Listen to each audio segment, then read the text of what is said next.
Welcome people of the internet, my name is James and I run a coffee roastery based in Hull, East Yorkshire in the United Kingdom. And on a weekly basis, I generally release a brand new coffee and these presentations are all about that. Today it is Murambi Hill from Burundi. It is a washed Red Bourbon brought to us by Omwani Coffee Importers. They are based in Yorkshire, which is lovely because that's only sort of 25 or 30 miles away from me here in Hull. But that's by the by. So what do I do in these presentations? Well, I talk about how I roasted the coffee. Maybe I do a tasting, and in this case today, I'm going to cup 3 batches and I'm going to analyze those 3 batches to see how closely they are together. Because primarily, I release these coffees to our coffee subscribers, of which you can do through our website if you so wish. So when I send the coffees out, I must make sure that batch by batch, they're as close as they possibly can be so that every one of our subscribers can have a similar experience to each other. Further to the tasting, I'll also do an analysis of each of those profiles. I'll discuss, by user request, the difference between the heat application of the Probat and the Loring. That's going to be hypothetical because it's been over a year since I've roasted on the Probat, but I'll talk about that anyway. I've also had another user request about the difference between a natural process and a wash process of the same coffee from Burundi that I would do it again in a hypothetical way. So I'll discuss that, and then broadly I will also discuss about how I will apply heat and what my thought processes were when I came to design the roast profile in my head before making the coffee. So what I'll do now is I'll first talk about how I envisaged this coffee would taste on the cupping table and in people's cups before I actually got to roasting it, because you've got to have some sort of design. Now, this is a Red Bourbon, it is from Burundi, and it's a wash process. It's the 3rd year that I have roasted coffee from the Murambi Hill producers inside of Burundi through Omwani, so I have some idea about what this coffee and region has said to me on the cupping table through prior history. When I think of coffees from Burundi, I imagine lots of fruit. They tend to be citrus and sometimes in the orange stone fruit spectrum. They also have caramels, brown sugars like muscovado and other types of brown sticky qualities. And I feel that they lean very well into filter-based brewing. So it's those sorts of qualities that I think about when I'm trying to design in my head the heat application. I want to bring forward as much of those top notes as I can. I want to allow the body and the brown stickiness to be there and present. So I'm now thinking in top notes and base notes, but I also want there to be balance. I strongly feel that a quality coffee roaster will achieve balance in flavor delivery. So that is that you don't have an acid structure that's too spiky and abrupt. You don't have too many base notes that don't allow those top notes to come through. And if there is top and bottom, you've got something in the middle, some character in the middle that bridges those two things. So that's what I try to achieve, or I hope to achieve, each time I roast any coffee from any region, any cultivar, any processing method. It is, how does James achieve balance by applying heat in that roaster? So to explain this theory, I'm gonna get my laptop open and we'll start talking about each one of those roast profiles. On the screen now, you'll see the 3 batches that I have roasted of Murambi Hill this week. Each of these 3 batches have been released to our coffee subscribers, so that's a total of 120 odd bags, and I must make sure that each one of those has some degree of similarity, if not exactly the same, so that each of the subscribers has a good experience and the same experience as the next. So hopefully you can see that there's pretty darn good consistency across these 3 batches. Each of the heat applications are pretty much identical. The bean curve is almost imperceivably different one roast to the next. The rate of rise curves are very, very similar. And subsequently, the total roast time, there's a variance of 1 second, 9:16 to 9:15. And importantly to me, the end temperatures, a metric that I use to eject the coffee at the end of the roast cycle, so where I stop the coffee, because end temperature is somewhat mapped to end color, and end color is what gives you the delightful flavors inside of the cup. Where as a roaster, we roast to color. We are using these metrics throughout the roast cycle in order to give us an idea about how we are going to get to the color that we wanted to achieve. So to color, this coffee was actually 82.4 on the Agtron Gourmet scale through my Lightel's color meter. I say that just so that for any other roaster out there, you've got a reference as to where I have achieved or what my end point was. Aspirationally, I really wanted this to be somewhere in the 90 plus range, but this was the first instance of roasting and you've got to put a marker in the sand. I thought that roasting in the 211s in end temperature would give me something in the 90 plus range in that Agtron Gourmet scale. It didn't. So I'll go back to the drawing board when it comes to that. I feel that maybe if I can roast it a touch lighter, I might get a bit more of the top notes out, but we will decide that when we get into the cupping in a few minutes' time. You'll also note that the development time, a very important phase within the roast cycle, is also identical as well. 1 minute and 23 seconds of total development time. The longer you develop the coffee, the more things you smooth out inside of the roaster. You degrade some of the acidity, you promote some more texture. And I feel that for my palate and my aspirations and my perception of balance, somewhere between 1 minute and 20 seconds and 1 minute and 40 seconds, dependent on brew method, is where I sit most often achieving most degrees of balance. Now, I must stress that when I show you this roast data and when I talk about how I have roasted each of these coffees, this is not prescriptive. I'm not telling you how to do these things. I'm not saying that this is the right way to do these things. I'm merely describing how I have done something and why I have done something. And I can guarantee that when I get to cupping, there will absolutely be things that I will want to change for subsequent batches. That's the law of roasting coffee. I'm positive that people are never entirely happy with the thing that they have produced. Moreover, each time you roast the coffee, your raw coffee will have changed, the parameters will have changed, and even if you're on an air roaster like a Loring or an IMF, you're somewhat going to be at the whim and mercy of environmental impacts, like how cold and how moist and how humid your roastery is, and all sorts of things. So, descriptive, not prescriptive. Anyway, back to the data. So I am broadly happy with these 3 roasts. They are as close as I could have ever hoped to having them without me ever roasting them before and having a defined methodology. So talking about methodology, what have I done in heat application? Okay, so let's talk about this pyramid heat approach. From a bunch of reading, and I will link down below the paper that I had read about heat application in a Loring to emulate some drum roasters, because I love drum roasters. I love the Probat. I mean, I moved on to the Loring for various different reasons, and I'll talk about that at another point, but I do enjoy texture and body, so I wanted some emulation in roast approach. And this pyramid style somewhat mimics drum roasting inside of an air roaster such as the Loring. So the concept here is you've got these hard, dense, moisture-filled coffee beans that are being dropped into a hot environment. Even though that roaster there is built out of stainless steel, there is going to be some heat retention from the metal. There's more in a cast iron drum roaster such as the Probat. There's lots of heat retained into there. So dropping these cold beans into a hot environment, I'm trying to, through this heat application, I'm trying to allow those coffee beans to absorb some of that heat as they enter the environment. And I want to do so without hitting them with lots of heat early on.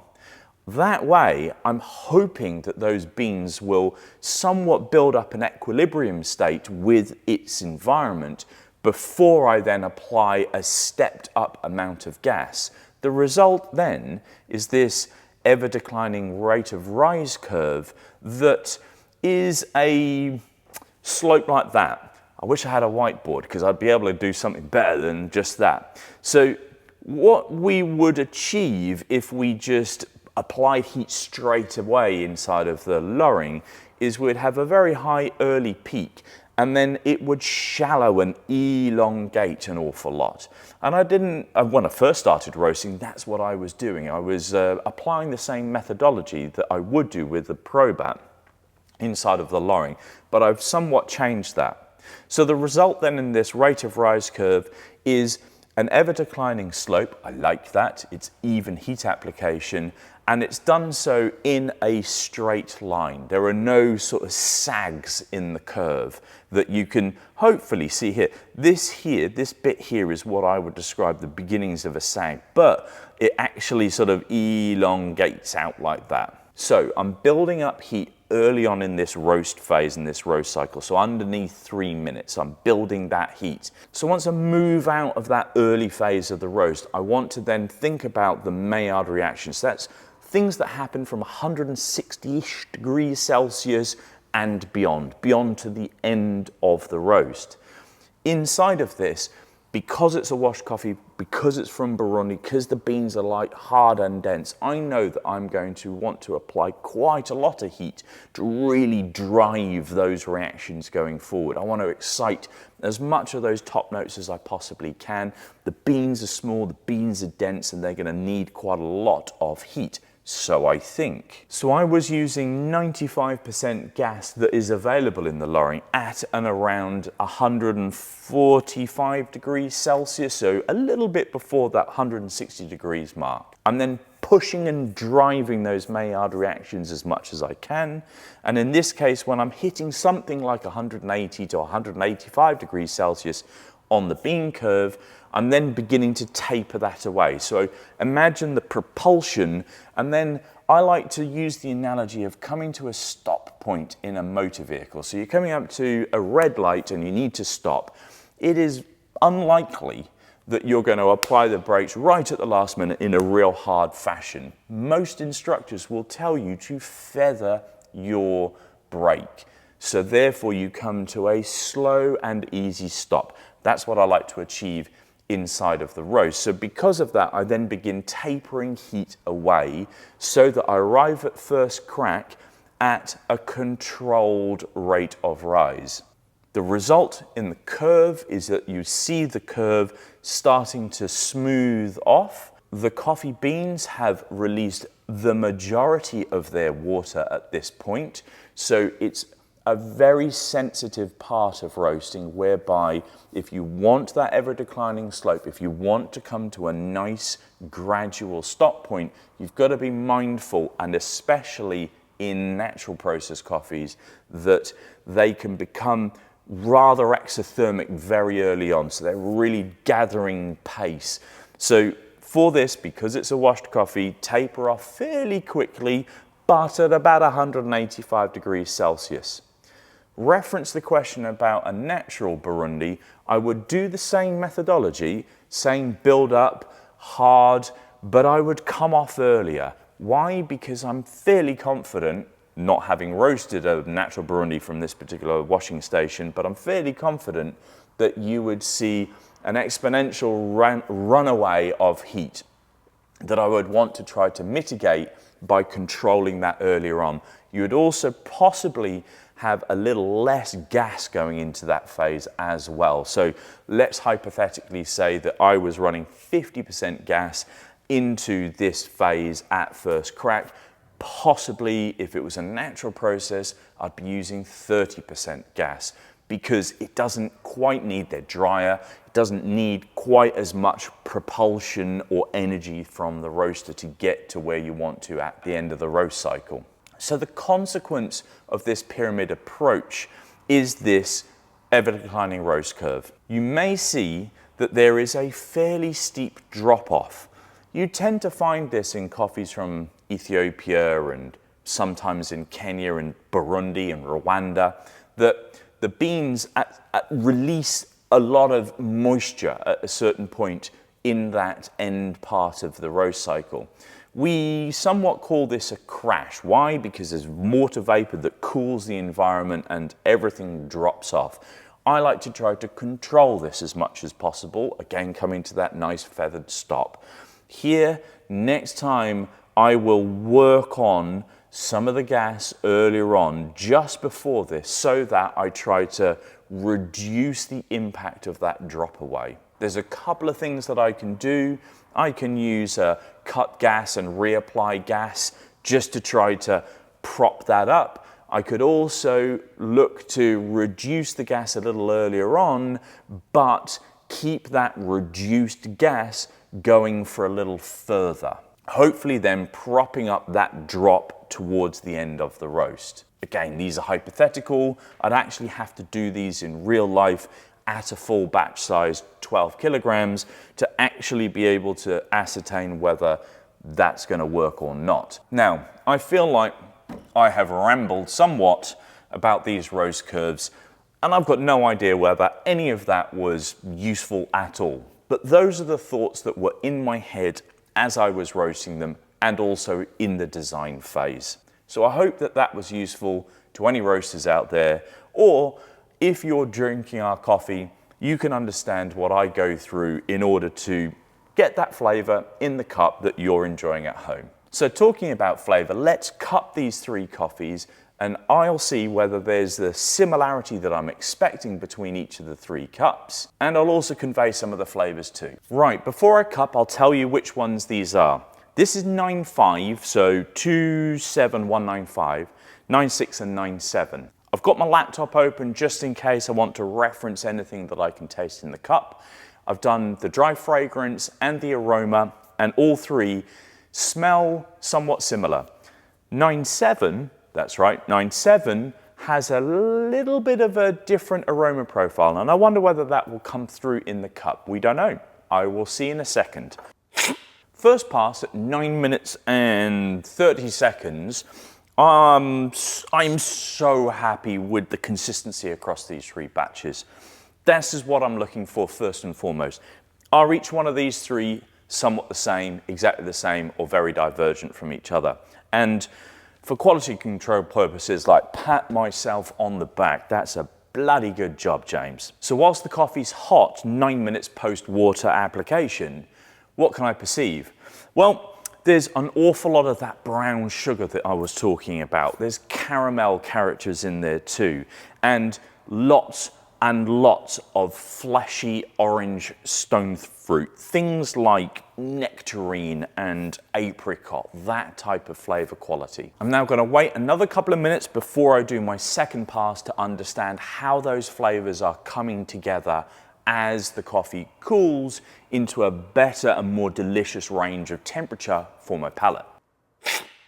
At 12 minutes, I can taste more of the character of the coffee, not because my tongue has changed, but because the temperature of the coffee has waned, such that the papillae on your tongue can begin to perceive more of the stratification of flavors. And that is a consequence of drinking coffee at an appropriate temperature for your palate. It's important for a cupper, it's really important for you who brew coffee at home to understand that temperature at consummation is really important. Drink it too hot and you'll get too many bittering compounds and you just won't be able to see through those sorts of flavors. Allow it to cool some and all of that opens up. And that's what I'm tasting now, is a more opened up coffee. This is notwithstanding the fact that this coffee is only 3 days off roast from a loring. Now, anybody who's roasting or roasted on a loring or consumes coffee from loring roasters will understand that 3 days post roast is too tight, it's too restricted. This needs time to open up. And in an ideal world, probably week 3 to week 5 is when I would actually start cupping this and understanding the coffee in its end state, where it's going to be peak deliciousness, Coffee has a bell curve of deliciousness, and this categorically is right at the bottom before the upslope. So I am tasting through that. I'm trying to imagine how this coffee will open up over the next 7, 14, 21 days and beyond. For those people who do purchase coffee from myself or any other coffee roaster around the world, ask your roastery, your local roastery, what apparatus they roast on, and use that information to understand when you should approach the coffee for your most delicious brew. For argument's sake, for those people who roast on traditional drum roasters such as the ProBat, somewhere between fresh and 14 days is a good time frame to be thinking about. For somebody who roasts on a Loring, somewhere between week 3 and week 8 is a really good socket to start approaching the coffee that you have purchased. And I think that this is the next phase of consumer development, understanding what apparatus each roaster has been using so that you can get the best snapshot of the roaster's approach and the grower's intention when it comes to that coffee. So if I was to critique each of these 3 cups, it would be to do on the cupping table with the acidity. I feel like the acidity is somewhat out of sync with the rest of the qualities of the cup. It's a little on the high side. Now, I must transfer this into a brewed application, and also I must allow this to rest for another period of time before I actually decide that that's the profile that I want to lock in.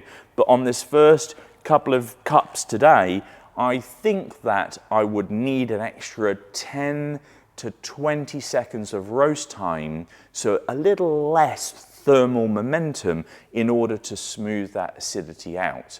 I can achieve that by various different methods, but I might taper off the gas a touch. Instead of 180 degrees, I might do it somewhere around 175 degrees Celsius inside of the roast. Or I might, instead of using 95% gas at that peak drive, I might use 90 or 87.5 or something like that. But importantly, for this exercise, these are delightful. So therefore, how would I brew these coffees? Filter, filter, filter. All day long, every day. This is a washed Red Bourbon. They're really great as a filter coffee. There's lots of these wonderful wild flavors in there. You get a lot of that from Northeast African coffees. There's lots of delicious top notes, and coffee under dilution will allow you to be able to perceive all those things. If I was to roast this predominantly for espresso, I would have had to elongate the roast profile, hit a higher end temperature, and I just don't think I would have got all of these exciting flavors in here. So this coffee has been roasted for and designed to do filter brewing.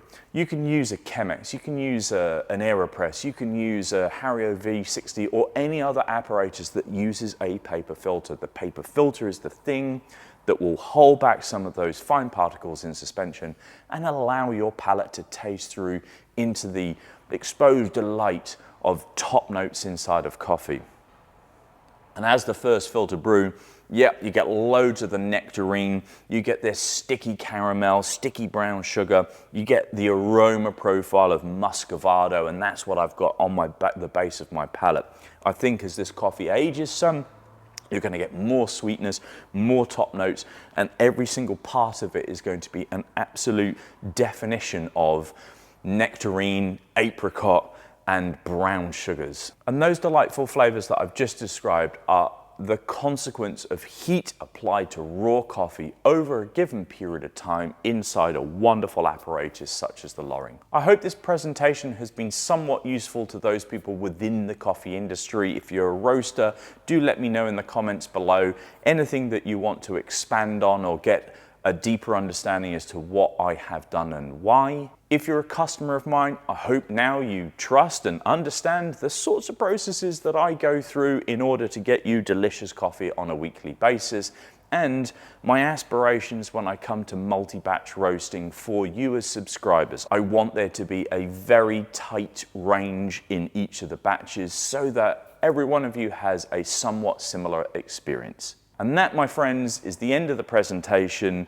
One last thing to note, this is available to purchase online if you're based within the UK. The roastery is open between 9 to 5, Monday to Friday, and of course, I'll be at Beverley Market in Beverley, East Yorkshire, in the United Kingdom, every Saturday between 8 and 4. See you again soon.